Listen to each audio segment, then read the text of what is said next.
پر پاکستانی پوځیانو دوه زبردست بریدونه د افغانانو آثار یې وواهه. جزئیات همدغه ویډیو کې وګورئ او چینل سبسکرایب کړئ.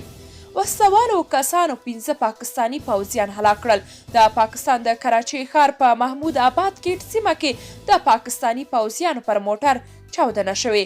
د لومړنیو راپورونو له مخې یاده پیښه د خلکو په ګڼه ګوڼه کې د پوځیانو پر یو موټر شوې چې ګڼ تلفات هم لري. سرچینې وایي تر اوسه په دې پیښه کې د مرګ ژوبلې کره شمېره نه ده معلومه. دغه راز وسلوالو په خیبر پښتونخوا کې 2 پاکستانی پوځیان هلاک کړي دي. دا پیښه نن ماښام د خیبر پښتونخوا د باړۍ سیمې په جان خان کلي کې د پاکستان پر FC ځواکونو شوې ده. سرچینې وایي چې په دې پیښه کې د 2 پوځیانو د هلاک کېدو ترڅنګ یو بل مرګونی ټپي دی. که څه هم تر اوسه د یاد برید مسؤلیت چا نه دی منلی، خو هلته د تحریک طالبان پاکستان ډله ډیری وخت دا ډول بریدونه ترسره کوي. دغه راز د یو بل خبر له مخې بلوچ بیلتون پالې ډلې کیچ ولسوالۍ کې 15 پاکستانی پوځیان هلاک کړي.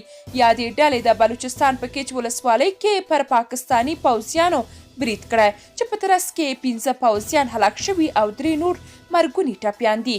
د یادې ډلې ویان جنید بلوچ ویلي چې د دوی ملګري کمین کې ناست و چې د پاکستانی پوځیانو د ګزمې موټر پرې راغلی او د دوی له خونړي برید سره مخ شول. پوځ هم یاد برید مني خو د تلفاتو شمیر کمه ښیي. په دې وروستیو کې پر پاکستانی پوځیانو مرګوني بریدونه ډیر شوي او هره ورځ یې بې شمیره پوځیان هلاک کیږي.